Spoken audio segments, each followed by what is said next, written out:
thing. When are you going to come and see us? Yeah, I don't know. There's no tournament schedule, is there? You can come and visit. Yeah, yeah. Bring us on in there. Thank you. We'll look after you. Yeah, I know that. Don't worry about that.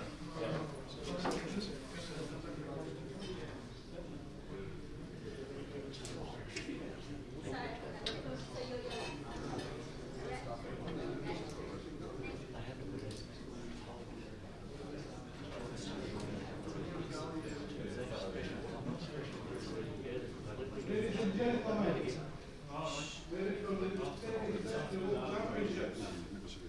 Could I also ask people who are watching matches to be careful when taking photographs and not to be taken them while players are in their shot. And also, if anyone is leaving their seats, can they wait until the player is out of the way and not in the middle of his game? Everyone ready? Start.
Gilchrist, 8.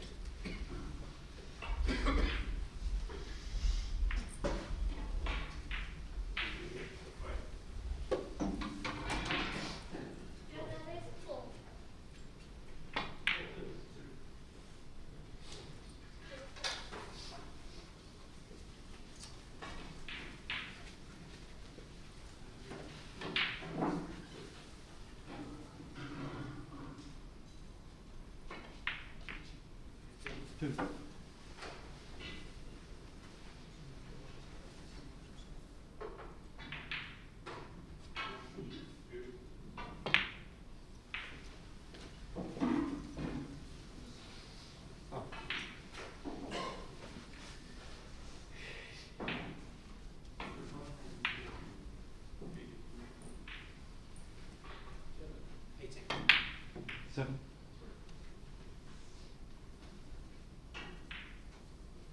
Good afternoon, viewers. Second session of day one of the World Billiards Championship. Matt Bolton here in commentary.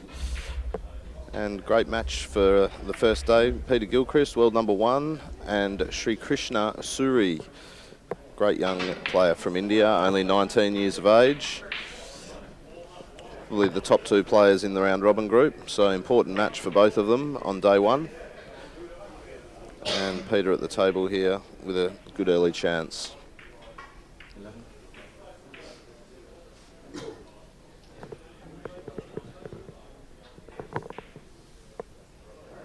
Just trying to work out how he can manoeuvre the balls to the top of the table.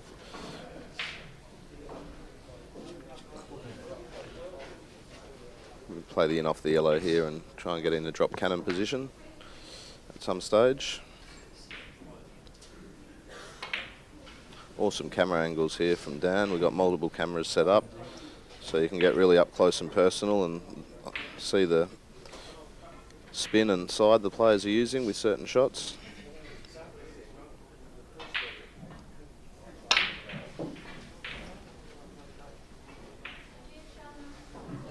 hour and a half matches in the round robin stages.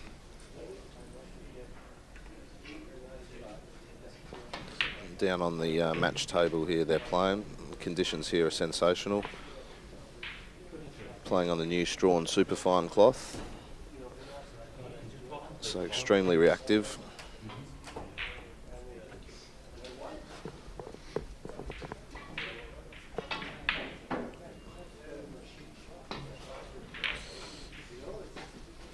Just sneaking that one in. Catching the front draw, but the slide of the cloth, the new cloth on the tables, helps take the ball in the pocket a little bit easier. They may tighten up a bit after a few days.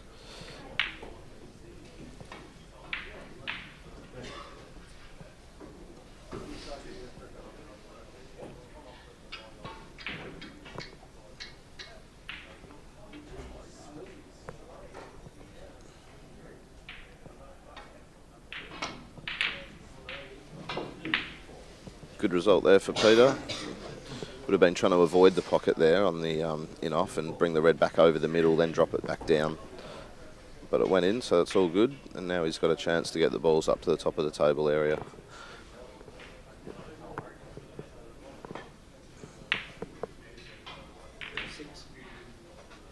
Oh, a little bit of trouble now. He's got a bad result there. He's smothered himself. But he's got all the shots, Mr. Gilchrist, so may have a fine in off, may have an in off the red to keep going. You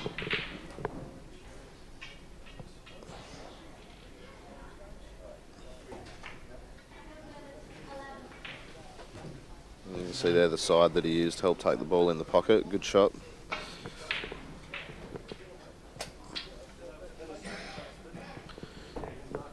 Been struggling with a bit of the flu, Peter Gilchrist, at the start of this event, so hasn't been feeling the best. I think he's on the mend at the moment, so one of the favourites for the tournament.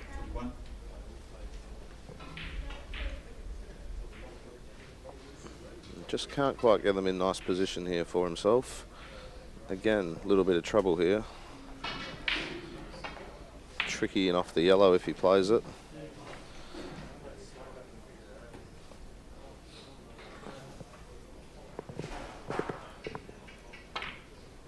No, he's played the cannon, that's a good shot. Doesn't want that to drop, but a little bit unlucky.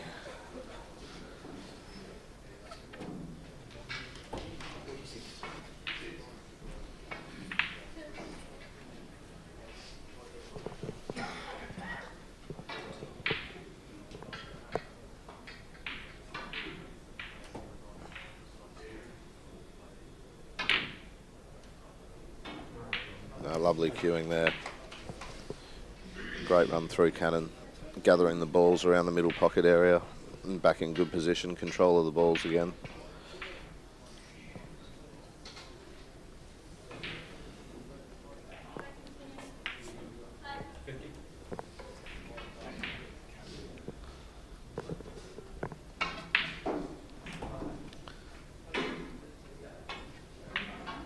Match being refereed by Paul Cosgriff, one of the very top referees in Australia.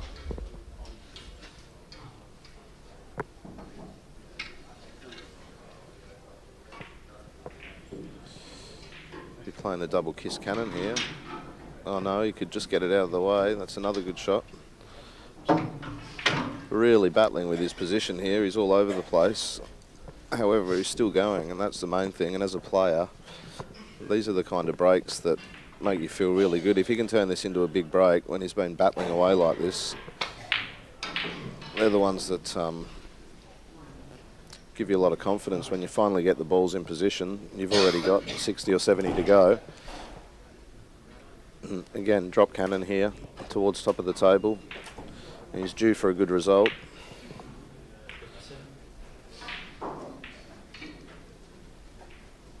And that's okay. The run through cannon here.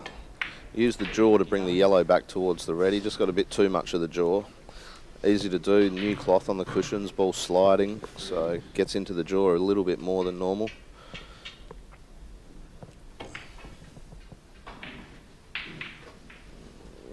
Again, just wobbling that one in. Pocket's playing quite friendly, just with the new cloth on there at the moment.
Peter's broke up to 77 now. We're playing the balk line crossing rule here in the World Championship, which means you must send your cue ball over the balk line between 80 and 100, and every 100, so then between 180 and 200 and so on.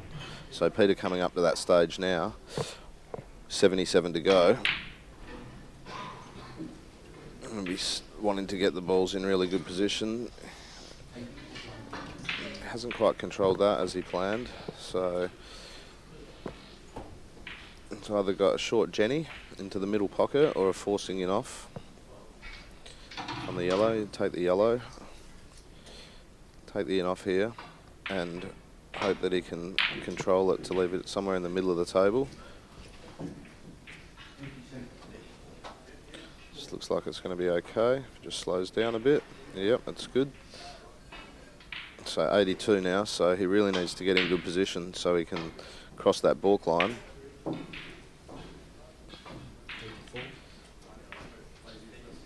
Now we'll have to play the short Jenny. The yellow's out of commission.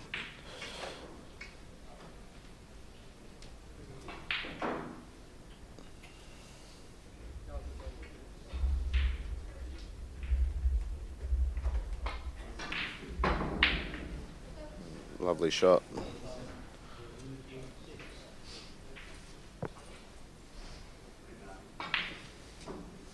So 87, 4 or 5 more shots he needs to get past the balk line. Probably drop this down for a cannon, I think. Yep. Now he'll be looking to get a pot on the red where he can get the angle to go across the balk line. So contact on this cannon is very important. He wants this left-hand side of the red, exactly as I said. Doesn't want it full.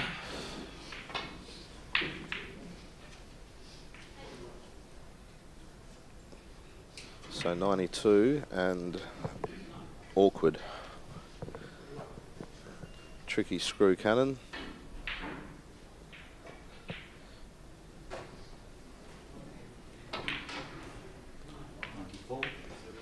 Played it well.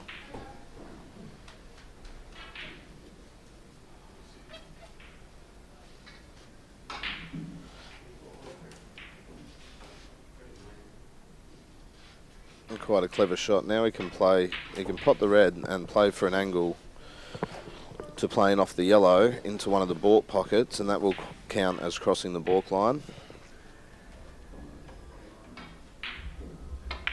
Oh no, he's decided to play the cannon. Now he's crossed the balk line. Well, a bit unlucky that that he's gone in off as well.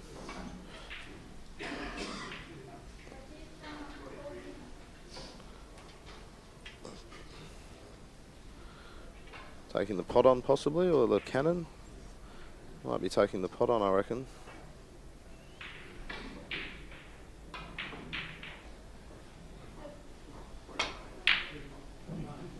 Oh, and he's just jawed it.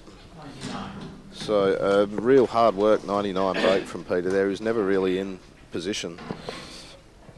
So he's done well, really, to score 99. And he's got an early lead of 107-0. A good starting shot there from Shrikrishna.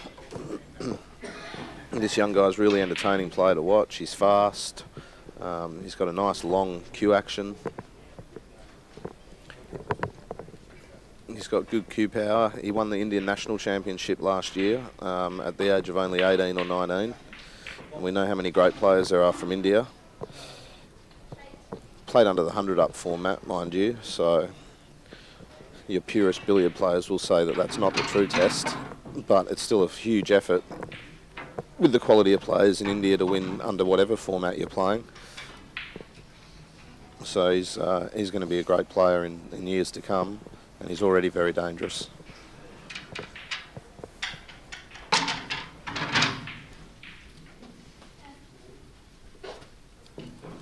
Joining me in commentary is the great David Pitt. How are you, Dave? I'm great, mate. Good. Welcome along, great mate. Great to be here. Thank you. Great match for the second session of the first day. Yeah. Two high-class players. Obviously, Peter, a legend of the game, and one of the great up-and-coming young players in the world in Shrikrishna. Yeah. No, it's exciting to see such a good young player coming up so early. Yeah, we saw him in Adelaide in 2015, winning the world under 21 that time, which he did in impressive style. Probably at that age he wasn't the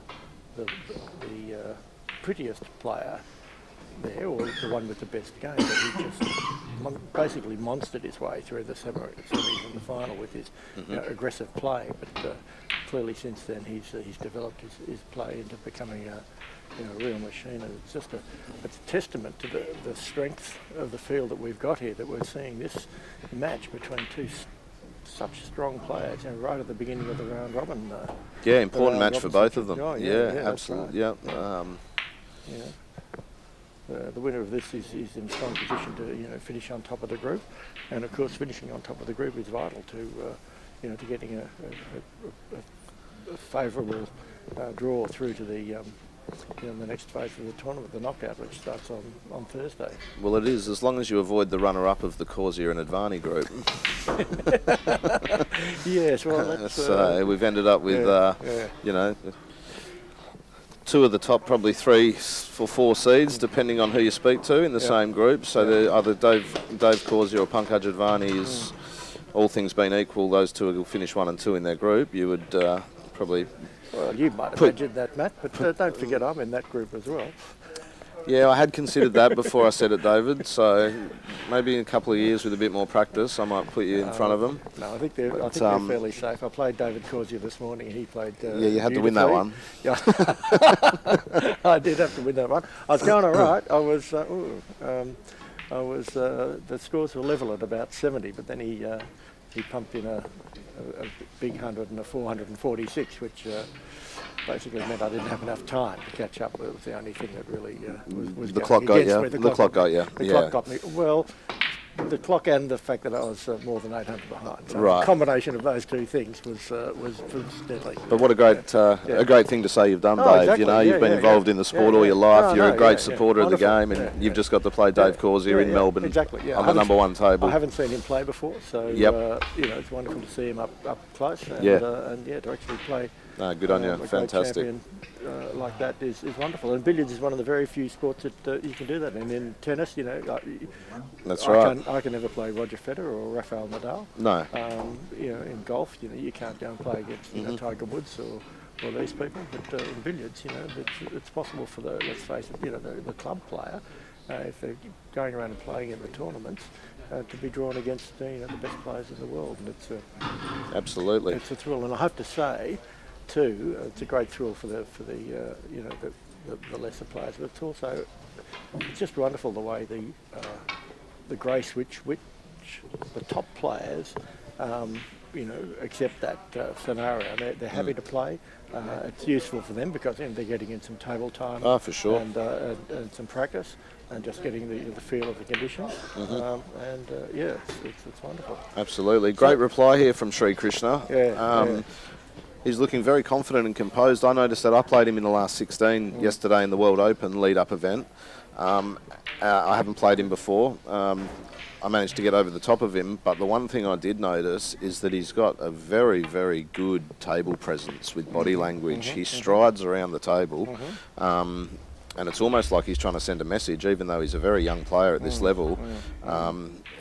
I was quite, I really noticed it early on. I thought, oh, he's really trying to send a message that he's not scared of me, and that's a great attribute to have at such a young age. He's really got a presence, and he's answered back here. Peter just made a 99 break and was never in position the whole break, and ended up, the baulk line crossing rule ended up getting him. And straight away Shrikrishna's got the balls to top, and Peter was never here for the whole break, and he's got him perfect straight away.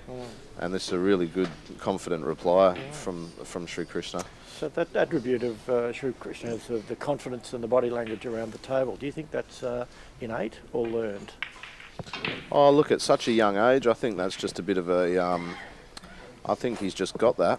So just natural I think. confidence. Well, this guy, without knowing his history and who's helping him and etc., to me, it looks like he's just got that built in as part of his personality and his makeup.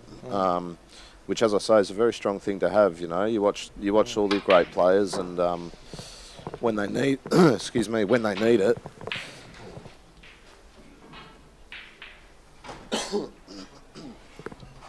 They seem to have that real strong body language around the table. So I don't know if he does it intentionally. I don't think he does it intentionally, especially so early in the match. But he just has that presence, and that doesn't hurt. yeah. So, and he's looking very nice here. He's played this very well. He's been in control the whole break. And Matt, how lucky are we to be here at the RACV club here this week in Melbourne? Well. That was that's just a little bit of inexperience. He rushed that. He just got down and slapped it. And that was a shock actually, because you must be ruthless when you're playing these top guys. You can't miss easy shots because you will cop it at some stage.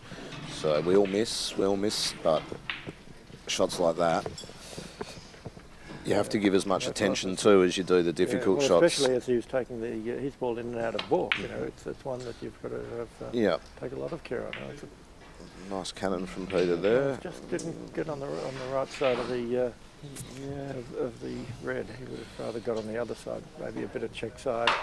Might have taken it across, but on this superfine cloth, of course, there's not a lot of action happening, is there? No, but he landed okay. Had a nice easy screwing off there. Going back to the RACV club, Dave, I mean, look, as a player, I've played all over the world, obviously,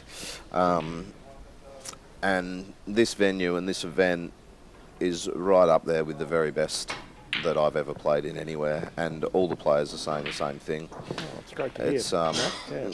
The billiard room here is just world class. It's a beautiful room, isn't it's it? magnificent. People watching now can see this. This is the #1 table down in a pit area, seating all around it. Last night, the World Open final, the place was absolutely packed. I've never seen an atmosphere like it for a snooker or billiards match in Australia. Fantastic. And I reckon there'll be double that here. I'm not sure how many were here last night. What do you reckon, 150? Not quite that many. I think it was around 90 or 100. But well, let's blow it up. Let's make it 150. Okay, yeah. And I'd say that we'll get double that next weekend for the World Final, and really encourage all the Victorian people that are interested in Q Sports, all the snooker and billiards players that might be watching at the moment, come along, because the sport needs everyone's support. But in terms of a venue and what's been put on for this World Championship, just 5-star, and the players staying at the RACV club, 5-star hotel.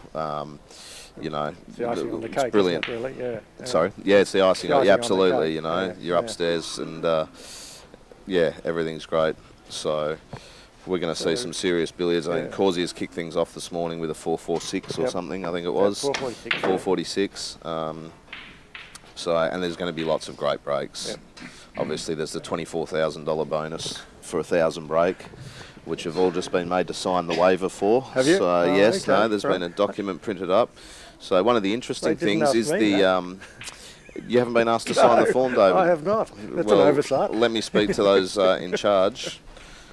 I have got an interesting point of discussion. The match must be completed according to the legal documentation. Right, yeah. So if something happens to your opponent, Right. you know, maybe a medical episode or something okay. like that, Right. and the match isn't actually completed and you've made the 1,000, well, no cash. Oh, that's, that's unusual, isn't it? There's yeah. the terms Well, and the other- conditions are about a page and a half long. I would have thought it was Right. quite straightforward. You either make Well, 1,000 or you don't. Yeah, that's what I would have thought. But our chairman, Barry Jenner, is a lawyer, and of course, I always like to, dot all the. Yeah, I'm actually surprised the document's only a page and a half. Yeah. But But yes, no, huge incentive for the players, and with it, Peter just not getting around the back of the yellow there, but still with a run through cannon. Yeah. So, but it's definitely in the game because the conditions are conducive. The cloths are super reactive, which means that when you're a fraction out of position, you can play your little soft stun and soft screw shots around the top of the table to stay there, which you can't when the cloths aren't as reactive. The pockets are friendly at top level. They're great, but they are, with the new cloth on them, they are friendly. It's not difficult potting balls along cushions and that kind of thing. They do slide in. So look, it's ideal never conditions then ideal for a conditions. 1,000 break? It's never been done under the balk line rule. But records are there to be broken, aren't they? Someone's going to do it at some stage, and maybe this is the week. And wouldn't it be great for the sport if it happened? Wonderful, Yeah. So the other part about finishing the match, Matt, if the player does happen to make 1,000 break, they can't just rush out to the bar and start ordering champagne. No. They have to stick around and finish it off. Yeah, and don't forget to sign the score sheet. Yeah, well, I don't think they'll be forgetting that. So that 1,000 break, of course, prize is being underwritten by one of our sponsors, Aussie Fresh, and also our main sponsor, which is Endeavour Life Care. So it's fantastic that those two companies and one or two individuals have underwritten this really good innovation. It's a bit like a hole-in-one prize, isn't it? Absolutely, it's great, and the players are certainly all talking about it. And I think what it mainly does is that once you get to maybe 300, 400, 500, sometimes it's very easy to become a little bit lax when you're playing a match that's already, the result's already determined, you're well in front, you start playing a bit too quick, you start rushing, and often you end up missing an easy shot rather than a difficult shot. So, but with that in the back of your mind, just to keep going, I think even if it doesn't happen, it will create heavier scoring, full stop, because of that mindset, obviously difficult to do in the hour and a half matches in the round robin. Difficult to do at any time, but the hour and a half, you need most of that hour and a half to make 1,000. But nonetheless, interesting just watching Peter here. He's really being very, very careful and not playing at in his usual pace. Well, he just can't quite get him to top. He's just struggling around. We saw him at the Yarraville during the Pacific International this year. Matt, I was in commentary with you, and That's I think right. he made 3 200s in a match without ever really being at the top. And I recall you saying to me that's actually fantastic for your game because it gives you a lot of confidence, in your all-round game, and the fact that when the balls aren't running for you, you're still able to, keep scoring heavily. Well, he's doing it again. Really. I mentioned that exact thing before you jumped in the commentary, Dave. That's exactly right. And at last, he's in position here. He scored 167 points. I think he scored a 7 or something first visit, then he made 99, and now he's on 60. So this is his third visit for the match, and he just can't get perfect. He's just got that a bit thick. Needs a good pot here. A bit slow off the top cushion, and he does need a good pot here. These look straightforward, but with your hand on the cushion, there's just that little. Yeah, not a gimme. Little bit more difficult. Oh no, he's played this. He's squibbed it.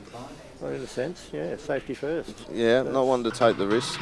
So he's playing a soft cannon and leave himself another option at cannon. He's got two options. He can play off the yellow, or he could play screw back off the red and send the red up and down. Yep, that's okay. He's controlled the yellow there to try and play for the in-off.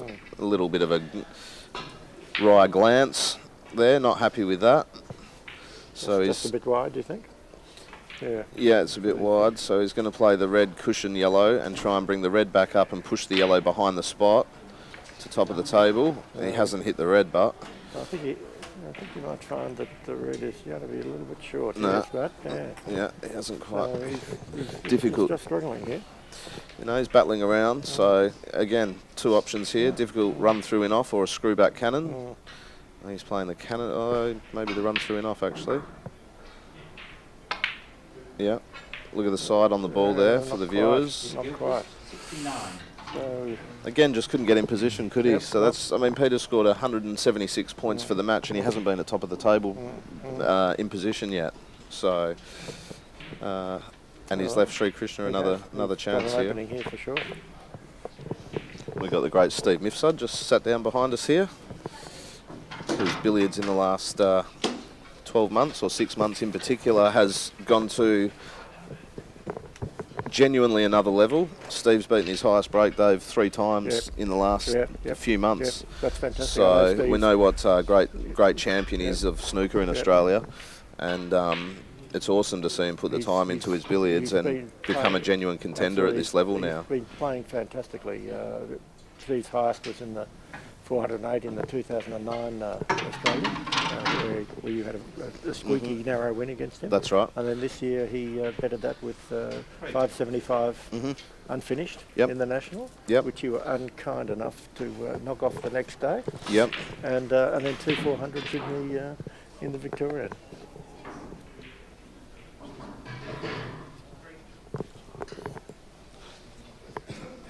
Yeah, no, absolutely, Dave. No, Steve's really, and then in the Victorian, just the other week, he's had 2 450 odd and a 420 odd. So when you start going from making 2 and 300s, which is plenty of players in the world can do, to pushing up to the 4s and 5s, then you become capable of beating anyone. So look, you know, we got Steve's got a great chance to go really deep into this tournament. And fly the Aussie flag. An interesting bit of news from in the billiards room. We've just heard that Anna Lynch, the Australian Women's Championship, is leading Joe Manici, the 2-time Australian champion, by about 40 points early in the game. So no, that's a great start for Anna. Great start for Anna. She's been a little bit of the face of this tournament with some of the publicity that we've had in the Age on Sunday, a full page article, and then on the 2 of the news stations, the ABC News and the Channel News last night, both featured Anna, and she's doing a great job with the publicity for the tournament, but she's also doing a very good job on the table, leading an Australian champion. Yeah, it was interesting. They actually predicted that I gave her a chance in that match, Dave, to a couple of people this morning. Okay, You know. No disrespect to Joe, but I don't think I think he'll take a little bit to get used to this super fine cloth. He openly says himself he doesn't enjoy the excess slide and skid that these conditions give, the way he plays. So he likes to knock the balls around a bit. And look, Anna's one of the very few girls in the world that plays billiards how billiards should be played. She plays the right shots, she tries to get the balls over the middle pocket, she tries to get to the top of the table. So if she can play her steady game, you know, she's got a great chance of beating Joe. And of course, Joe's notorious for always dropping a match in the round robin, which you can't really afford to be doing at this level of competition. No, you know, if it takes you a few matches to get the feel of the tables, it can be too late. So I do know that Anna's been in here at the RACV. Yeah, she's been practising hard for the last several weeks. Yeah, that'll help a lot. Coming in, playing on the tables, you know, putting in the work. She's been practising probably, you know, 3 hours a day for many days of the week, which is probably the hardest she's ever worked like that. Well, that's great. Yeah, she deserves it. She deserves a result like that. I mean, that, and you know. Well, she's been a beacon for the women's game in Australia. You know, 18 times Victorian champion, and she was the inaugural Australian Women's Billiards Championship this year. Great initiative by the Australian Billiards and Snooker Council to inaugurate that championship. Shrikrishna's just missed a soft screw cannon there where he slid past the red. So didn't like the shot selection there, Dave. I think he should have just taken the half ball in off the red and brought that back up over towards the yellow, the white. Yeah. Difficult when you're playing stun cannons in the middle of the table. Exactly. 1, to get the shot on this superfine cloth, and 2, to control the balls. going. Couldn't agree more with you. So I Yeah. think maybe a little shot Yeah. selection error there by Shrikrishna. Yeah, and surprisingly, really, it showed a little bit of a lack of confidence, perhaps, in getting that You definitely. long loser. But Yeah, at his but level, made the way you know, he cues, he the should way have no he cues, he should have hesitation. absolutely Yeah. none. Yeah. So he sort of handed it the advantage back to Peter here. He's got a chance to go down to the top here and perhaps build a few. We'll see how it turns out. It's going to feel it's going to feel like Christmas when he Oh. eventually gets to the top of the table nicely. Got a nice little kiss at the end, which just meant they ended up perfectly. But Yeah, and there's for the people watching, Dave. There's basically two ways to play the drop cannon. One is to try and control the contact on the red, either full or to the side, and push it towards the pocket. And the other is to simply gather the balls as close as you can, where you're bringing the balls as close as possible. So you're either trying to push the red off its spot towards the pocket, Yep. so that you've got a pot on it, and bring the opponent's ball in underneath the spot. Or sometimes when you're not quite perfect and you can't do that, or so often when the balls when you're playing off the red like this, that you're just trying to gather the balls as close as possible to give yourself an option. So often depends whether or not you're playing red, opponent's ball to red or Yep. red to opponent's ball. And again, you see Peter just fighting a bit for position here.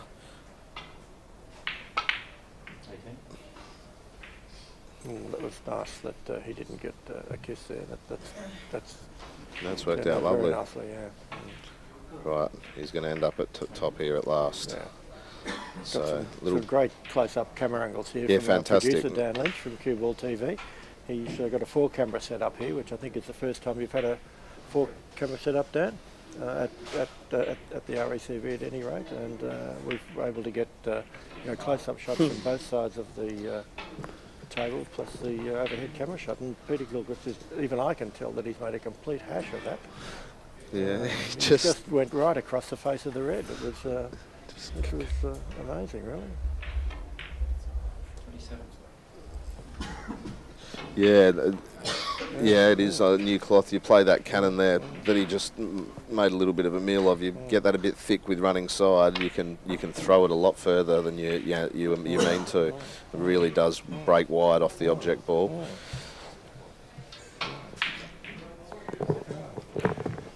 So we've just been joined in the commentary booth by Steve Mifsud, 8-time Australian national champion, a dual Australian billiards champion, and of course the world amateur snooker champion in 2002 in Egypt.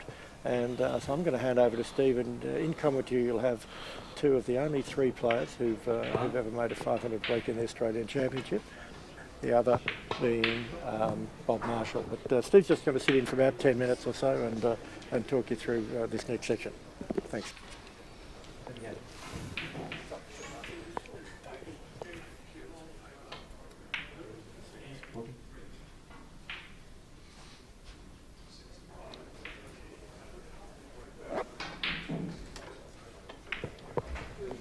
Thanks, David.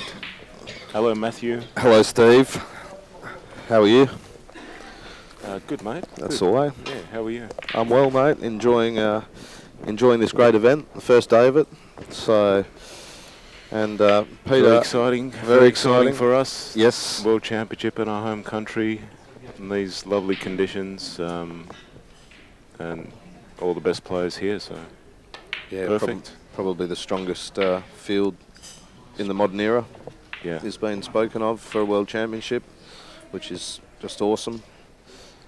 And now Peter. Eventually, He's there. he's there, He's got him. and he will be So- feeling great because he's got a nice lead of 130, and he hasn't really had control of the balls at top of the table in the match so far.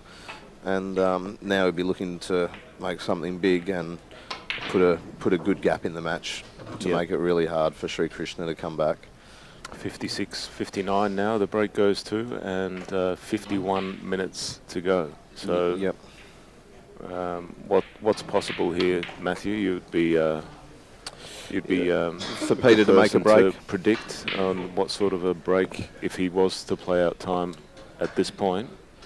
Well, if he was to play out time, you'd probably be looking at somewhere around the 5.5 minutes 100 to 6 minutes 100, just depending on how much he's at top of the table and how much he's in open play.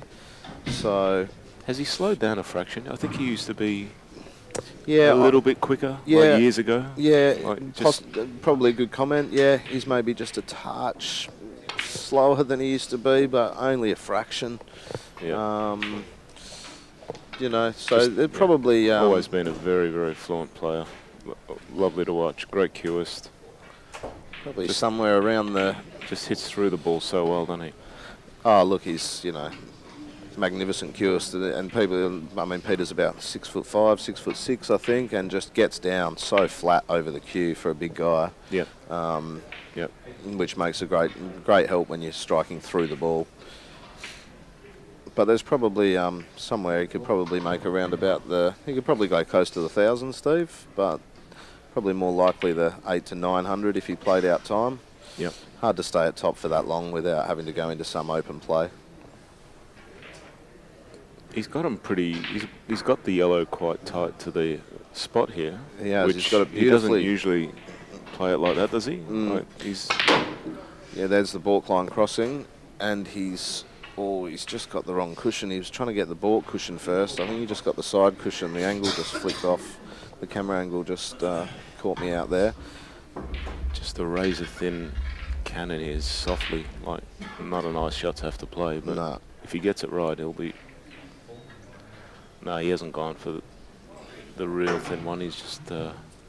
Sort of tried to cash it and hope he ended up with a little shot. Yeah. I think he's okay. He's here. okay. He goes Yeah. underneath here and Little soft gather, leave them together. no. No, Well, that's that's nice. pretty good. That's Yeah. good. That's good. It's interesting. I was commentating yesterday and trying to predict the shots of Mike, and I was getting it wrong often. There's so many different ways to play the game. Absolutely. There's People don't understand this when they're watching billiards. Like great you comment, develop Steve. your own style. You can. It's just Yep, you see little 2 and 3 shot sequences different to other players. Even the very best players in the world see little 2 and 3 shot sequences up Yeah. the top of the table, slightly different. There's certain shots that you're more comfortable with. There's certain ways to recover the balls back to top of the table. There's more than one way often to do it, you know.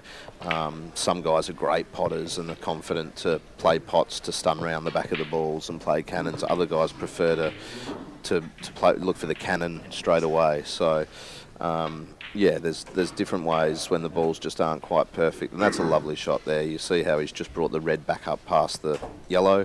He'll pot the red now and he'll play what we call a correcting cannon, and he pushed the yellow back behind the spot. So looks simple, but as we all know, for people that are learning the game and everything, to put the balls at top of the table and try and keep them there is very difficult. that's the real art of the game. It's the real skill, the real touch, and the real uses of little flicks of side and control of the ball. Unless you're Dave Corsia, and then the art of the game is just shot making. And I think we're just watching him today. His top's really improved. He's like. Yeah. I think he was just. I sort of liken it a little bit to Neil, because when Neil was practicing snooker in Australia as a junior, he just worked on his long game. He sort of recognised that was the art of getting to the top level, and he was actually like. He actually got beat a lot when he was a junior. Like, unlike Quinton, myself, Joel, you dominated. We won tournaments early, but he took a while because he was working on the long game, sort of, and then the break building, and that's well documented. Hendry told him he needs to work on it, and he did, and he got that together. Yeah. It's sort of a little bit like Corsi. Like Dave, yeah. He's working on his top later. Yeah. He developed in all his the shots career. first. Yeah, he's got all that, those ridiculous recovery shots that he plays. And look, and you see his results in the last few years, winning a few world titles. That took him to quite late in his career to become world champion. Well, I didn't think it was going to happen for a while because I thought, his top wasn't good enough. Peter and Mike were just dominating, and he couldn't compete. But now, it's incredible, like the success he's had the last 3 or 4 years. Like, Absolutely, and if we're talking about, you know, who is the very best at certain aspects of the game, I don't think there's much argument that in terms of all-round brilliance, Corsia is the best player in the world, but his top's not the best in the world. So it's that balance of what's good enough to win a tournament, but his top's certainly good enough that it's, you know, good enough to win, obviously become world champion, which he has done. So, yeah, So it's fascinating, the different styles. it just highlights how, you know, different, how many different ways you can play billiards. Absolutely. You just develop your style, and it's Yep. not like, you know, you've got to play like, you know, the old time players play, you know, play the losers all day long, and you know, That's right. that game's. No, that game's no one gone. really plays that No, anymore. yeah, do they? you Like, can't compete at the top level unless you, one, your top is at a very high level, and two, that your all-round game is also a very high level. And we see Peter here; he's got him perfect again, up to 167. So he looks, yeah, I don't know. It looks like to me he's just playing a bit tighter at top. Yep. His top looks in really good shape. Yeah. Well, they are nice with these cloths. If you can get them close, they are. You can keep them close, and Peter's got them perfect here. So yeah. So This he'd be is thinking what you now, want. Steve. You'd be thinking now, like you want to put the match to bed at this visit, even though it's only, you know, halfway through the match. He's 250 in front. Well, if he can make another 200. That puts him 450 in front with probably only about half an hour left. Almost game over, even if Shrikrishna plays out time. So, you know, at real top level, you're starting to think, right, I'm perfect, I'm 180. Let's turn this into something big and put the match away. Is he going to cross now? I think the red's a Think bit too close. close. Close to the pocket. No, he he's has played the other shot. Yep. That's a good shot. Yeah. So there's two shots generally the players are looking to play, Steve, with the baulk line crossing when they're up at top of the table. The one you saw Peter just play there, where you use the side cushion between the middle pocket and the baulk pocket, and then the baulk hits the baulk cushion and straightens up and comes up the table. Yep. Or you're looking to play into the baulk cushion, the side cushion, and bring it round off five cushions. So if we see one of them, we'll explain it again a bit later. But Peter played that last one absolutely perfect. It's a difficult thing, the baulk line crossing. It's not really something that you can go away and practice too much, because No. I was speaking to Pankaj about this, and all tables play so differently, and the angles are different, so you can't. It's not a shot that you can Exactly. just get and then transfer it to here, because these cushions throw differently. And That's right. I actually practiced them the other night when I was having a practice. I played probably 30 or 40 shots. Yeah. Just practicing the baulk line crossing to get the feel of exactly how the tables were playing, where your margin for error was, to get the ball round. And Peter's first visit, or second visit in this match, he broke down with the baulk line crossing. And look, 8, 9 times out of 10, when you're in position at top of the table, you'll do it successfully at this level. But if you're not in position, it can be very, very tricky. So, and it does cause a lot of breaks to break down. it does. That's it does what it's designed to he's- do. He's And, nice and close again here, Steve. yeah, he's really. I don't know. Like I've watched a fair bit of Peter, but I haven't seen him play this No, this he's, sort of tight top of the table play. He's no, he's got him really nice. This has been a lovely break. all right. So it's 219. Yep, he's racing along. And when you've got him this nice for this long and nice and close, it doesn't take as much energy out of you mentally, because you seem to be in such good control all the time, that you're scoring 20 or 30 points quickly all the time without moving the balls too much. So it's often the time that you turn it into something big. It's sort of like the mind stops, doesn't it? And you just start. Yeah. You're just flowing, are you? Yeah, he's and again, nice shot Look at that. there. That's He's got beautiful. it back. He's got the feel of this cloth and the pace of the table. Beautiful now. He's going around the table. Yep. Oh, this is in Ooh. an interesting angle. His pace Ooh. needs to be perfect here.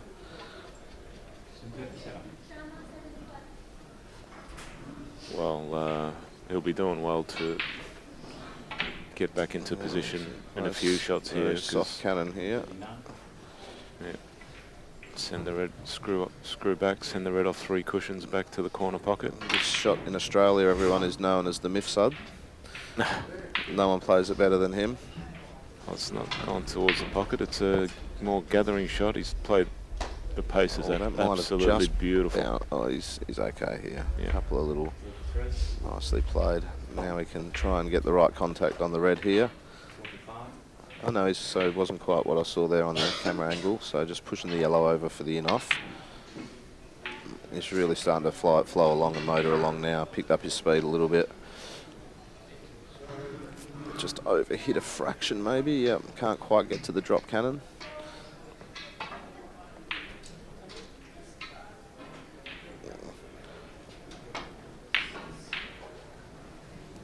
Ooh. This is the problem when it's like a different zone, isn't it? Like you're in that flow and Yep. then you go away from it. Yep. If you don't get back there in a few shots, it's That's it. You almost become anxious. You just want to get straight back there. Yep. And really, you've got to be just as precise with these other shots as you do when you're at top of the table. Yep. Now, can he make this? He's looking to throw it with running side. No, he's going to have to use the cushion.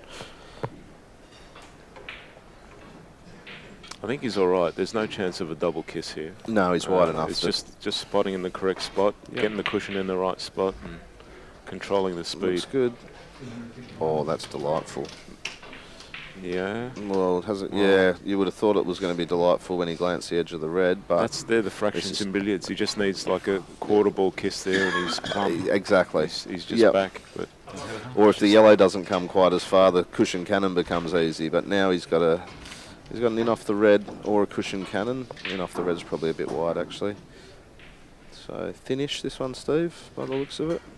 super fine. Yeah. Super fine. This one. Played it well. Just getting an update here. Match with a fair bit of interest in it. Anna Lynch, our Australian ladies champion. She currently leads Joe Manici 189 to 159. So that's going to be a great finish to that match. And as I said earlier, I did give her a good chance in that game today on these conditions. She's been practicing really hard here at the club, and Joe may take a match or two to find his feet on these cloths. So, And historically, Joe's got a bit of a knack of struggling through groups and just scraping through, and then knocking off some high seed in the, in the knockout stage. Stevie openly I said... wouldn't recommend it at the World Championships. But No, he won't get away with that here, but he does openly say that he struggles with the slide and the reactivity of brand new conditions for the first few days of events. So, you know, and as we know, Joe's been a great ambassador of Q Sports over probably 30 odd years in this country. A huge, great guy. Plays with a great smile on his face. Likes to entertain. And I'm sure if Anna did manage to get up in that match, which she's got a long way from doing at the moment, but if she did manage to get up, Joe would be the first person to be happy for her. Absolutely right. Back to this break. Back to this, 274. The balk line's coming up, Matthew, and he's not. He's just had a practice at it. Oh yeah. So one in the bank. Can he use that, or he's got one in the bank? I don't know. I crossed it at 274, ref. It'd be nice if you could credit him, wouldn't it? Oh, he's missed that. Great break from Peter. 274. Appreciation from the crowd there. And with that, I'm gonna. Yeah, Steve, you've got a match in the next session, I believe. Who have you got, mate, in your first game? Glenn McConnell. Glenn McConnell, no worries. Well, nice chatting with you in the commentary. Good luck for your Very good, match. I enjoyed it. And let's fly that Aussie flag. Yeah. Good luck, Good buddy. luck to you too. Cheers, mate. Grant Midley's going to join Matthew now, and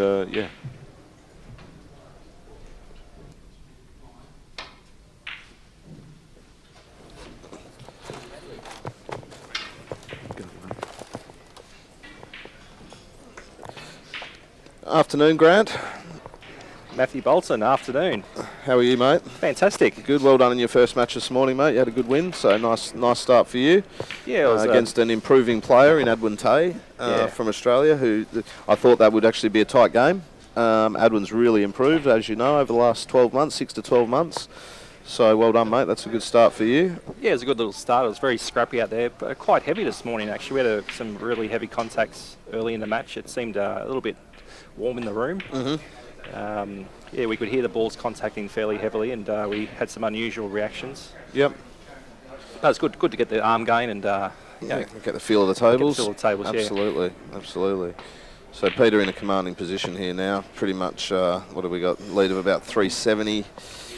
So you would think that this one's done and dusted, and Peter would be happy to get this out of the way because, as we know, Shrikrishna is a very dangerous young player. And going to be, a future star on the world stage in the next, 3 to 5 years. I'm sure his game will get up to the level to compete with. Well, not that he's not already competing, but he's got a hell of a lot of improvement in him at such a young age. Yeah, he certainly has, and he's a very fluent player too. He's actually quite enjoyable to watch. Yeah, he's very good to watch. I was saying earlier in the commentary, he's got a real presence around the table. He does, yeah. Really bounces around the table, and he's got great body language and confidence,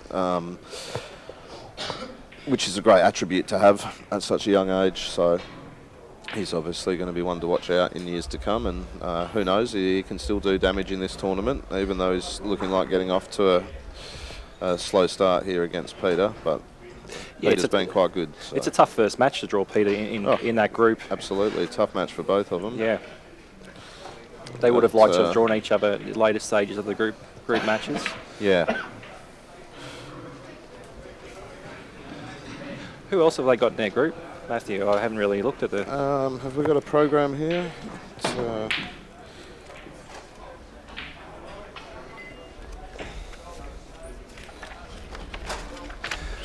Obviously, with the world rankings and all of the players that do compete in the tournaments, it does open up to some interesting groups. Yeah, absolutely it does. The way the seedings work for everyone is that, for those people watching that wonder how it's all done, it's seeded straight off the World Billiards rankings. Okay, so literally top to bottom.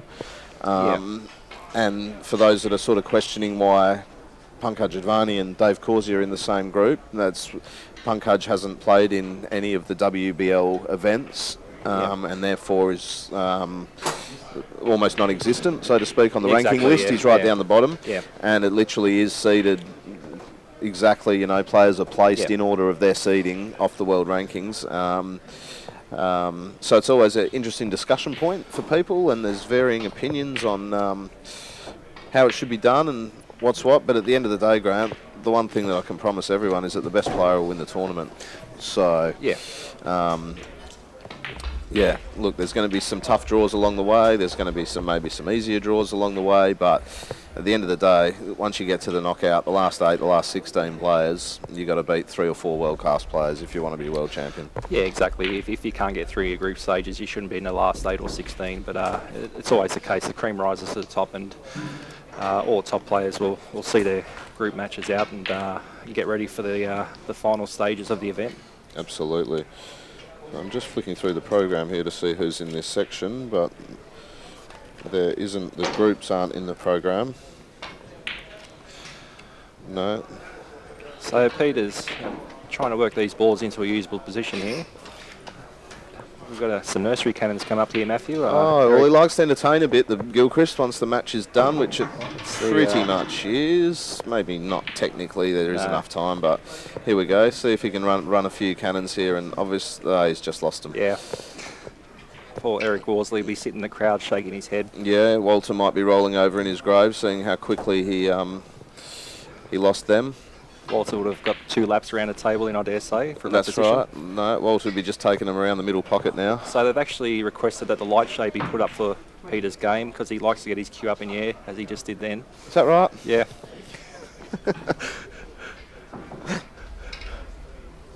Every time I see Peter play, he's always got the cue up at some stage during the match.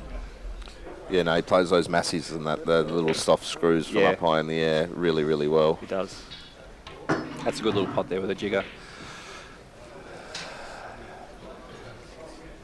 So the last half hour's coming up with this match. Peter with a commanding lead. Yeah, but still important for both players because your points, you're reseeding, the knockout stages are seeded on your performance in the round robin. So points for and against is how the knockout draw is done. So the seedings at the start of the tournament in some ways become irrelevant because everything is reseeded on your performance in the round robin. So Peter will be looking to win this match by another couple of hundred that he's in front by now. Shrikrishna will be looking that if he can't win the match to try and get within 100 or 200 points. Yeah. Because it could help them when the knockout draw gets done. Yeah, the last thing you want to do is to draw one of the top 4 seeds in the first round of the knockouts, and it's a hard task. Yeah, absolutely. So Peter here will be trying to get this red somewhere towards the yellow so he can recover the yellow ball, which is just a little bit out of play at the moment. So you see there, bring it up on a nice line, and now we'll be able to get the yellow back into play. Play a cannon here, just make sure that he doesn't pot the red in the middle pocket. Oh, and he's just motioning there that the table's rolled off a little bit. The table's moved, nephew. Yeah, look, who knows, maybe. Let's say someone moved in the background there. And I know, you just see Peter motioning there with his fingers that it's moved off. He has motioned twice that it's moved off a fair bit. I must admit, I do find that a little bit surprising. I've played a lot on this table, Grant, over the years. Big snooker matches and snooker tournaments. And generally, it's very, very true. Yeah. So, but and sometimes can hit a finger mark on the new cloth, but maybe there is a little roll there. I'm sure that Peter will check it after the game, and that's a great shot from Shrikrishna. Yeah. It'd be nice to see him make a break here because he is great to watch. He's very fluent, really good cueist. Nice shot there to leave himself a little mini drop cannon, and he'll be trying to push these balls down to gather them towards the top cushion and the spot, behind the red spot. He pushes through the ball very nicely. Yeah, he's a good cueist, this kid. Very good cueist. His game will develop over the next few years. We see another great young player from India, Devaj Harrier, whose game in the last 2 or 3 years, no doubt Devaj is the most improved player in the world over the last 2 or 3 years. He lost a fantastic final last night of the World Open to Dave Corsier by just 7 points or 8 points or something, and was at the table at the end and just couldn't quite get there in time. But what a brilliant start to the week that was, and what a great match. Yeah, it was a good climax to the match there. It was a great atmosphere, and So, but Harrier, no doubt, his game's really gone up a couple of levels in the last year or two, and I'm sure at some stage Shrikrishna is going to find that improvement as well, where he just finds that he goes up a level or two. He's got all the ingredients for it. He's got the knowledge, he's got the cueing, and he's obviously got he's got access to all the resources, being from India, and all the coaching and all the knowledge that you need to learn the game. Yeah, they've definitely got a great system in India. A lot of these players are sponsored by companies, and they've got a lot of support from the country. It's a big sport in India, and good on them. It's great to have the support of many people behind you. They've definitely got a bright future, India, with these 2 young players.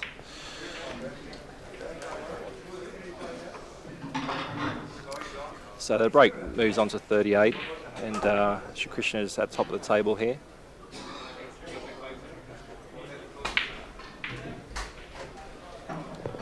We just had a question about ticket prices. I think it's $10, Grant, to get in for the. I think it's anyway, it's cheap. So whoever's asked that on YouTube, it's cheap. Get down here for $10.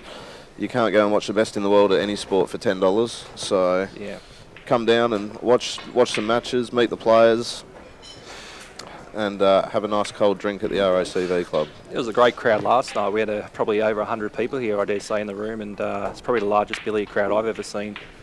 Definitely, I predict we'll get over double that ground at the end of the World Championship. Yeah. I think the momentum will build during the week, and really hope that all the locals. I mean, there's a very strong interest in Q Sports in Victoria. It's the strongest state in Australia. Yeah. So yeah, let's hope that there's a good few hundred here. I know the reserved seating. I think for the semis and the final is sold out. The reserve seating, but everyone will get in. Plenty of other room around the tables and plenty of viewing area, but it'd be great to see a couple of hundred here for the finals. Yeah. So Shrikrishna going nicely here. This is what they call postman's knocks play, where the two forms of top of the table play. Postman's knock, where the opponent's ball's jammed against the cushion like this, and floating white, where it's off the cushion and moving around. But he's got this absolutely perfectly behind the spot. So let's see how long. He won't be trying to move it. He'll have no need to move it once it's locked like this, Grant. So let's see how long he can keep it there. You just see with the reactivity of the cloth, it just squeezed to the side a bit there with the side, but he'll be trying to keep it there for as long as he can, unless he lands with a bad angle on the cannon and has to flick it off, which is no big deal. But yeah, not the more preferred method for top players these days. Most of the players prefer the floating white, where it's off the cushion. However, I personally enjoy playing. If it ends up there, I'm happy to keep it there for a while, and I think most players are, because it does break up the floating white a bit as well. Geet Sethi was a great master of postman's knock play. Look at the Indian legend Geet, that seven times world champion. He was a fantastic exponent of the postman's knock. Yeah, Geet said he's probably the most famous exponent of the postman's knock.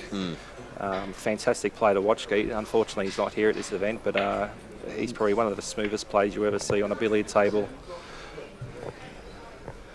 Thanks for the kind comments on the commentary and the camera angles. We're absolutely blessed here. We've got world-class streaming from Dan Lynch, who does all the Q Sports events around Australia.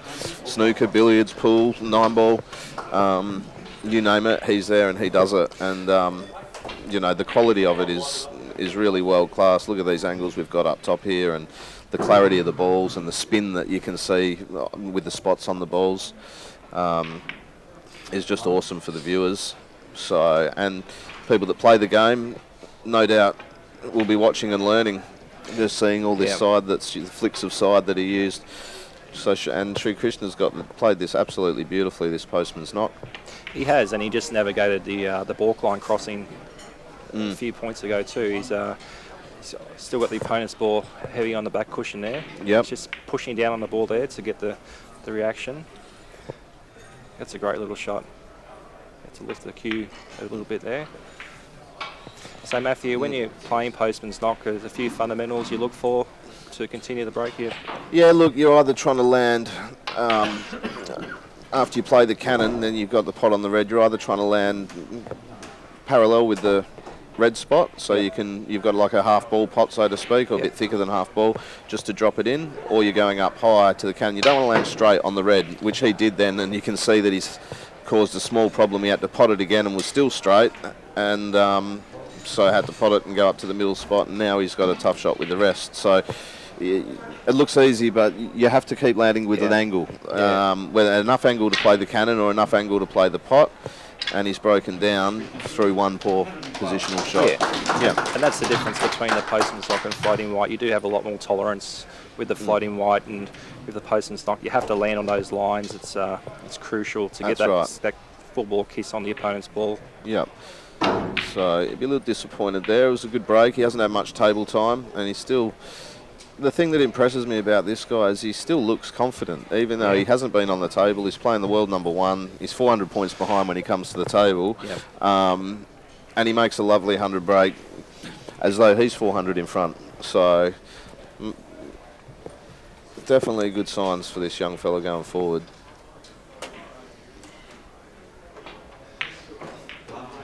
Okay, he's played that well, but I hate that shot, Grant. Yeah. And he actually played two of them against me in the round of 16 and how did in they the World land? Open. No good. They both caused him to break down.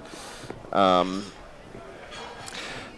didn't mention them to him, mate, because he's going to be a really good player, but he can keep playing them for as long as he likes. Yeah, it's an unusual shot.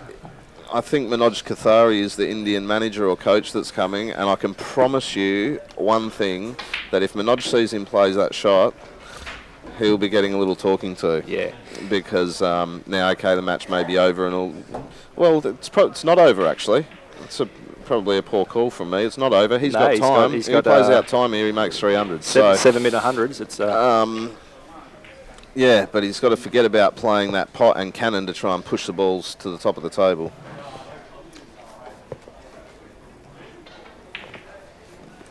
So we just had another update on Joe Manici versus Anna Lynch match with 20 minutes left. Anna's still ahead by roughly 10 points. So she's travelling well. Australia's ladies champion. A lot of pressure on Joe Manici, and he is struggling with the conditions. So Shrikrishna here, he's just lost a little bit of his position here, Matthew. He's on the played a cushion. good one here, nice and fine. Yeah. Played it really well. That's a great shot. Played it really well. So what do we got, Grant? We got 271 points, the difference, with 20 minutes left. So those viewers watching wondering how many you can score, he's got plenty of time. Yeah. And it seems like a long way, but if you can get yourself to half that, you know, if you can get yourself to 130, 140, all of a sudden you start believing that you can do it. So you're not thinking, I need to make 270. For now, he's just trying to stay on the table. And once he gets up to, if he can get to 100, 150, all of a sudden he'll give himself a chance. Yeah, he wants that red to come off a little bit. Yeah, he's okay, I think. Okay. And he's got a little bit of angle there. Yeah, cued it beautiful. That's a great He's a shot. very, very nice cueist. He's got a nice long pullback and really gets through the ball nice. He doesn't muck around, does he? He's straight down on the shot and No, very he confident. plays like he's been playing a long time, which is a great sign. And he has been a good young player for a while. I mean, I think he's world junior champion at about the age of 14 or 15. Yeah. So he's gaining experience quickly for his age. Yeah, India's definitely ahead in producing future champions in this game. We've got some good young players in Australia too. It's obviously Joshua Byrne, the two Joshuas actually. I had a great little game with Joshua Hand the other day. He's a fantastic little player, and you know, his highest break is 37, and he managed 230s against me, Matthew. Right, yeah. 14-year-old kid, and he's Just starting, just learning, just literally starting. just started the game. Yeah. And loves it. So great experience for him to play in the World Open, and spent just 5 or 10 minutes showing him a couple of things the other day and giving him some stuff to practice when he goes back home. So he'll improve really quickly. He hits the ball good. He knows how to use side, and most importantly, he's got a real passion for the game. So yeah, he's got a great personality too. Very respectful to all the players. Comes up and says hello and shakes your hand. Yeah, excitable little fella. Yeah. So which is great. So going nicely here again. He's close towards post. Be interesting to see if he knocks this back up. Yeah, just takes it up a little bit. So Coach, he's going around the table. It's always risky. Yeah, this is heading to a bad area. It is. You don't want to land low on the red here, unfortunately. Does he get to the cross loser? He does. He does, yeah. Right, That's well, that's worked a out well. result. Yeah. With the balk line crossing approaching though, he's still got a little bit of work to get the red in a position to cross the balk line with his ball. Just needs good pace on this so he can play the pot. He's played this nicely. It's a good shot. Now he can pot it and get back down to the top of the table. Played that beautifully. Yep. Big difference there. You really got to get that ball back up over the middle. I mean, if you leave it short, you can play the drop cannon, but you risk losing your position if you've got to play the drop cannon. If you can just pot it and go back down, everything's still perfect. Exactly. When their opponent's ball's sitting in a perfect position, you don't want to do too much with that Again, ball. that beautiful cueing there for people watching at home. That, you know, he just got down and knocked that in of 2 cushions to come up high and cued it an absolute dream. And he's back in A1 position. So he might take the crossing now, Is that which the he crossing? does. Yeah, he's on 81. Oh, he's near the pocket, is he? No, he's okay. Is he okay? No, he's good. Yeah. It's worked out well. Perfect. You can play the cannon up behind the white here, off the cushion.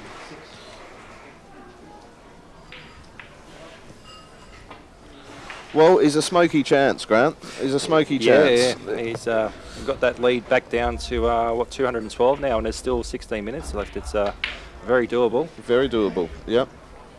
I mean, it's a huge effort. It's a huge ask, but he's given himself a chance, and whatever happens, he's showing some real great character and determination for his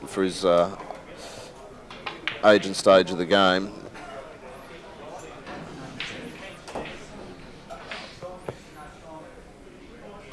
All Peter can do now is just sit and watch and hope. Yep. It's not many games in the world where you can't really do much to counteract your opponent. No. Q Sports is probably the only game I can think of that there's not many. Yeah, you just have to sit and watch and hope. That's right. He's you've just got to wait for your turn, and a bit of leather of the pocket sticking up there. Yep. Just asking the referee to get rid of it.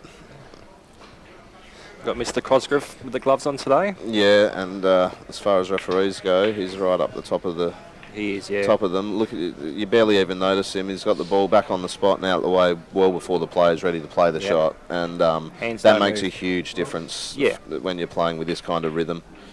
Oh, I'm not sure. You might just have to play the soft in off here and leave the pot, which is okay. Yeah, he's a fantastic young snooker player too. This Shrikrishna, he shouldn't have any issues with this pot here.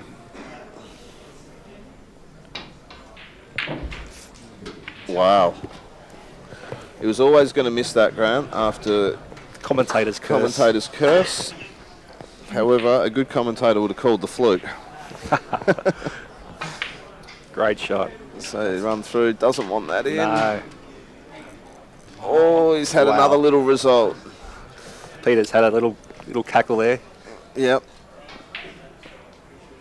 And he hits this right. This will end up in nice position. Has Oh that come dear. in? No, Nice. he's missed that. That's a bad shot. Bad miss. He had a chance there to take advantage of the fluke. He didn't get through that ball there. Just not quite sure. Just didn't seem to quite cue it. But great effort, great break, and 180. So Peter just really needs to take up a couple of minutes here, and the match will be done.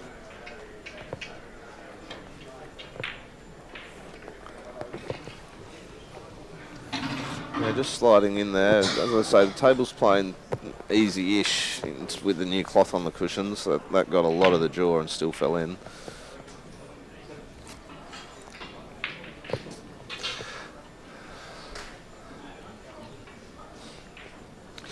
So we've 13 minutes left and just under a 200-point lead.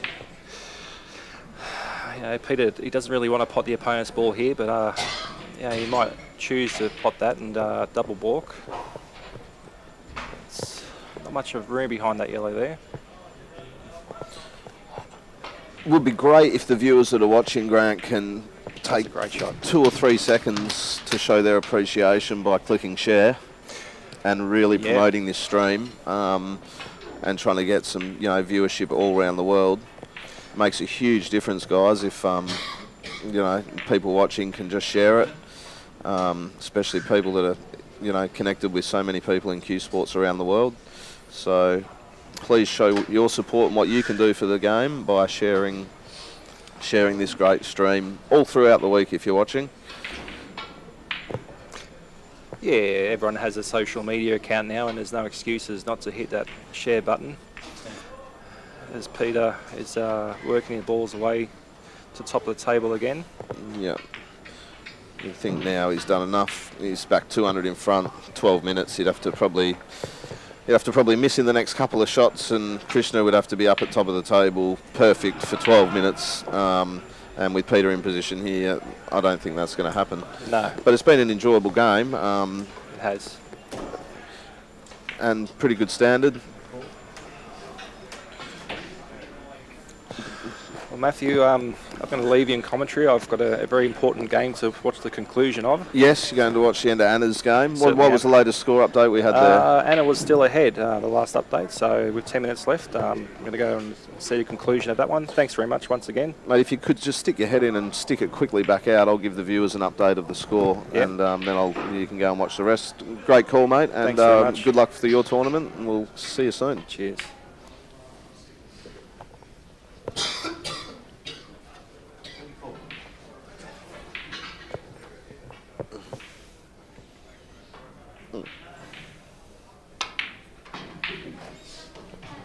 Peter got the balls beautiful here, really, really close to the spot. So he'll be trying to keep it as close as he can for as long as he can. And he'd love to finish off with a couple of hundred odd break here to end the match.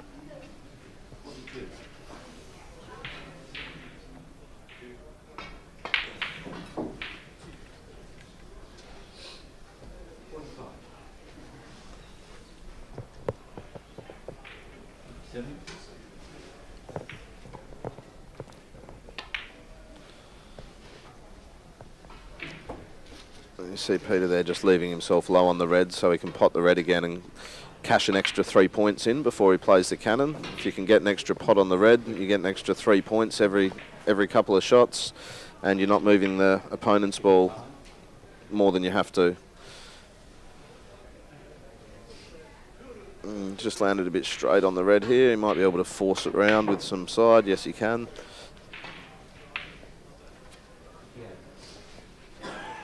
See again, another pot on the red without having to play the cannon.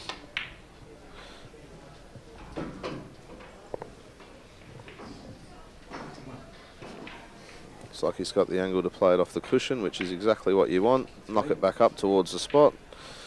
Just caught that a bit thin on the red.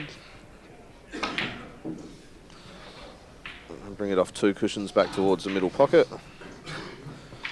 Leave himself either a pot or an in-off or a drop cannon like he has, so he's played that well.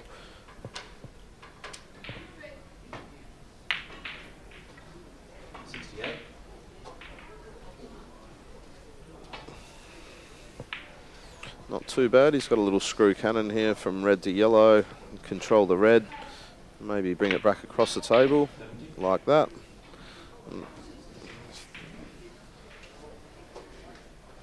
That's landed absolutely perfect, I think. Yep.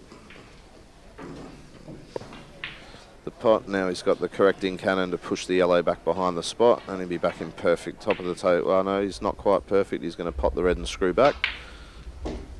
Now he's got the perfect angle to play that cannon.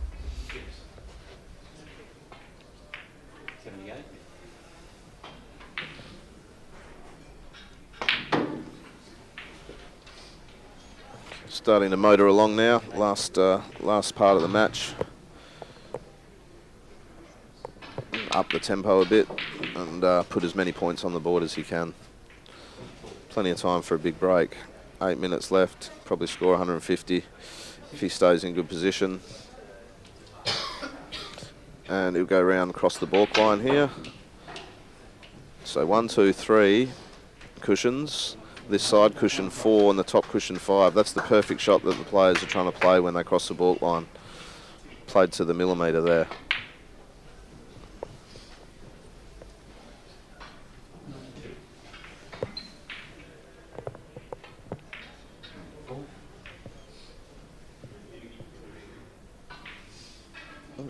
Skinny pot, but he's okay.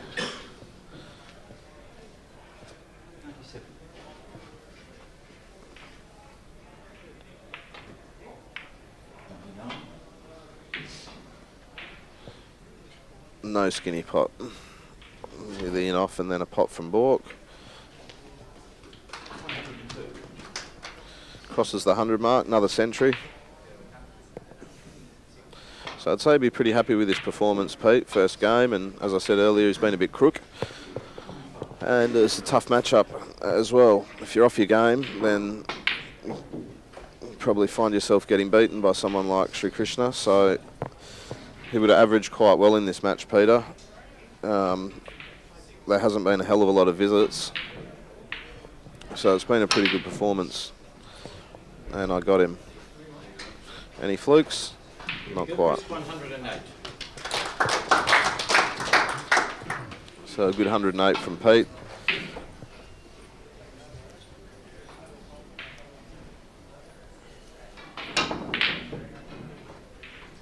Oh, here's a fluke. 2.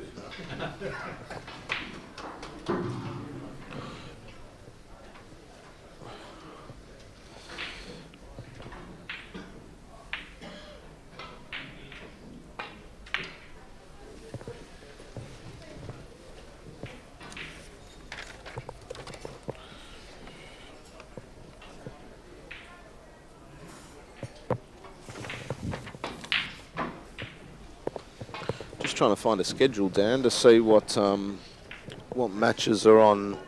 Oh, he's double balked himself there, yep. So we'll just roll the yellow out here. He won't risk trying to make a scoring shot. Nearly impossible to score from it.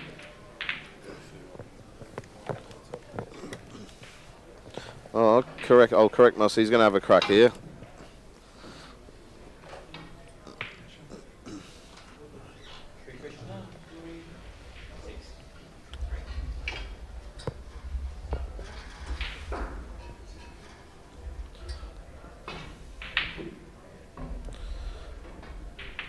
Tester queuing here for Pete. I think he's playing the run through and off. No, he's playing the pot. I just thought he was the amount of time he took to queue it up, he might have been going for the run through and off.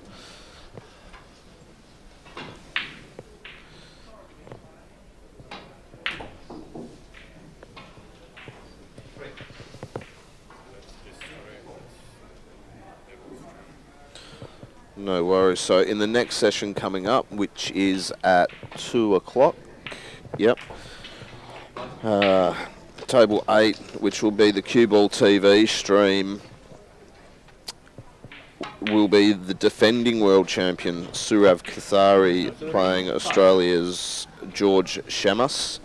So great opportunity for viewers to watch the defending champ open his campaign. And the BSA New South Wales stream will be Chick Coco, who's a very, very capable player from Myanmar.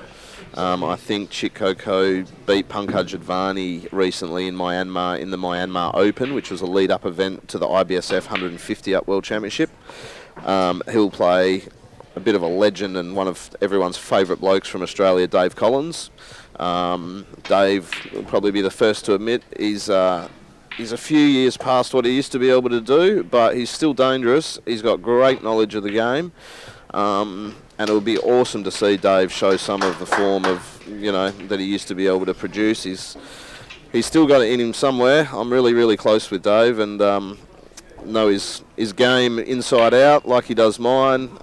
So I know somewhere inside him he's got something to produce, and be great if he could do it, in his home state at the World Championships here, and get off to a win against Chick Coco. But that's a really, really tough match for him, but will be well worth watching. So Surav Kathari and George Shamus, and Dave Collins and Chick Coco in the next session on the streaming.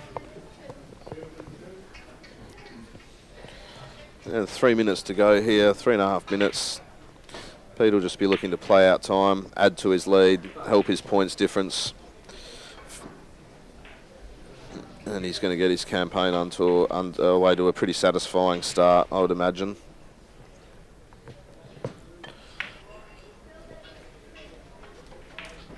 Oh, he's just missed a tricky little pot there at top. So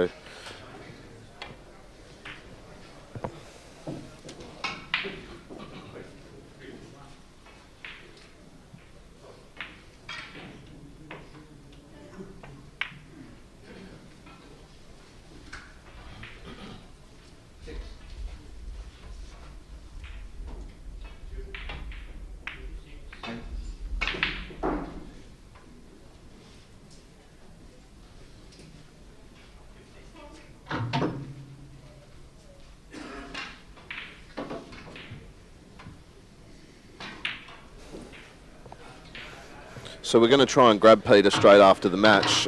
So stay tuned, don't switch off. Be really interesting for the viewers to get his thoughts and his opinion on the match, the conditions, the table, and a few comments about his opponent. So we will grab him straight after the match. I'm sure Peter will be more than obliging to do that, and I think it's great if we can hear from the top players straight after they've played matches, and get some insight into the viewers and the people watching of their thoughts, and how satisfied they are with their performance.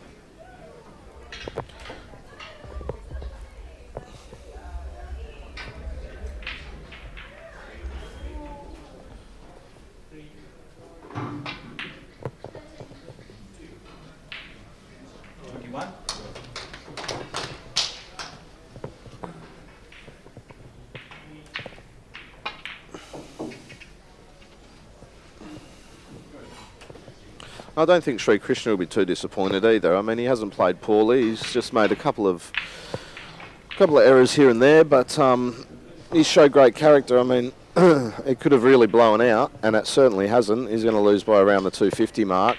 So he's showed some really good signs here. He showed that he can fight back. And that'll certainly give him some confidence moving forward in the tournament. He's by no means been blown out of the water.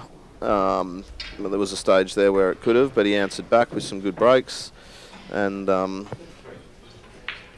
it's going to go down, as I say, by around the 250 mark.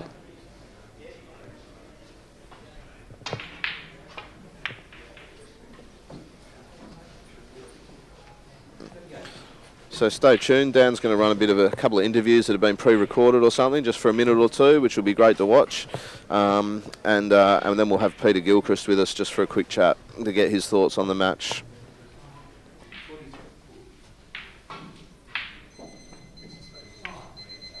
Five.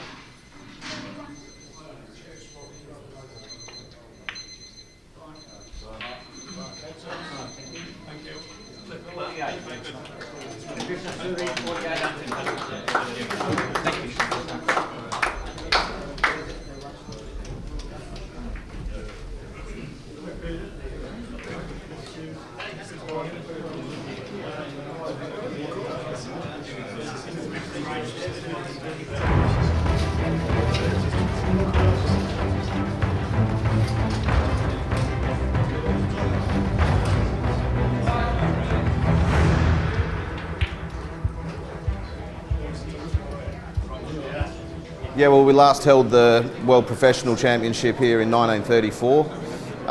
So obviously it's been a long, long time. And it's just, it's fantastic to have it back here in Melbourne at such a brilliant venue with the very, very best players in the world here. Yeah, absolutely. I think we held the IBSF Championships here in '98, which was a great event as well at the old RACV club. But the professional, the WPBSA or WBL event, as you say, we haven't had here for 80 odd years or whatever it is. So, look, it's great, and we're really lucky that the real cream of the crop have come from all over the world to be here, and probably the strongest world championship field for a long, long time, if ever. The conditions are 12 out of 10. We've got the new straw and superfine cloth on the beds, which makes them really, really quick, really, really reactive. And obviously you can play every shot in the book. If you're a little bit out of position, your soft stun shots and your soft screw shots are all very, very playable on these conditions. And the 30-ounce cloth on the cushions is perfect as well. I think if the superfine was on the cushions, they may be a little bit they probably slide and skid a little bit too much. But yeah, similar to the pro snooker where they put the 30-ounce on the cushions and the number 10 on the bed. So probably similar playing conditions to that. So Alcock's obviously the number one table fitters in Australia for over 100 years. So George Taylor and Les and his crew there, wherever we go around Australia and play where they do the tables, they do a brilliant job. And as a player, you couldn't ask for nicer conditions. So 24 grand bonus for 1,000 break.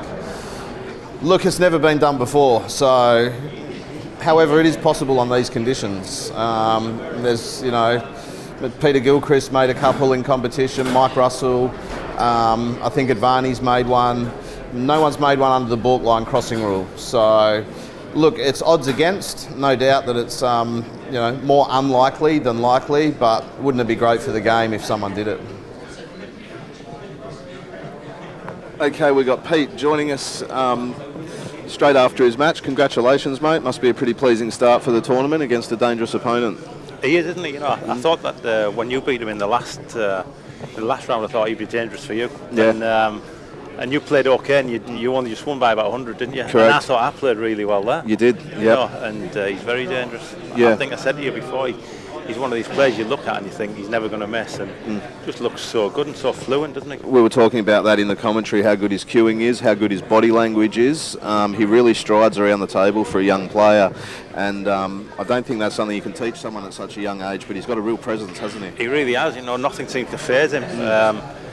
and he just pulls shots out from everywhere. Anyway, I think he's the equivalent of like a David Corsia, and he's probably a better putter than David. Scary. Yeah. So 19 years old, so great future. Yeah. And great for the game to have these young players coming through. We need that wherever they're coming from, India, England, Australia. We need definitely. these young. We were saying that Hurry is no doubt the most improved player in the world in the last few years, and this guy's going to be right on his hammer. Well, this guy's the Indian champion, and he beat Devaj 5-0 in the final of the Indian Championship in the 150 ups. Yeah. So it just shows you how good he is. How good he is, yeah. And on a personal level, you must be happy there. You started the match. You made a really good 100 break early, where you were never in position. And I was saying in the commentary, it was you'd scored about 180 points in a couple of visits, and you'd never been at top of the table. That's and right. I said it'll be like Christmas when you get there. You eventually got there. You made a great 270, 280 odd, and that put a big margin in the match. So you must be pretty pleased with your performance first up. Yeah, that's my first game on that table ever, and so it was just a little bit, just finding out a little bit. The first, like you said, the first 100 points. Yep. Couldn't really get him going, and then towards the end, I felt as though I know a little bit what to do it. It's got a couple of little turns at the belt, Yeah, we saw one across to the middle pocket. Yeah, which is unusual because it's. Going down the table, it was just straight as a die. So it was just very, very unusual. Right. Maybe I just haven't cued it very nice because the table's so nice. Yeah. Maybe it was me, but who knows? Yeah, no, well, mate, we've thoroughly enjoyed watching you play. We love having you out here to Australia, Right. and the viewers obviously love seeing you in action, and it was a really impressive display first up. I'm sure you would have averaged really well there. There wasn't really many visits. Yeah, it's got to be 50s, hasn't it? Yeah, Something like that. Yeah, absolutely. I would have thought there was probably only 10 or 12 visits for the match, which Yeah. would be 50, 60 average. Yeah, And if you average that, you're going to be hard to beat in every match. So Yeah, it's going to be a good. Yeah. Well, there's a lot of players playing well, so I think there's 10 players who can win it. there you go. Yeah, absolutely. So. Yeah, thanks to all the viewers for watching. It's been a pleasure to commentate and have Peter with us afterwards. And Cheers, Matthew. Look forward to the next matches at 2 o'clock, everyone.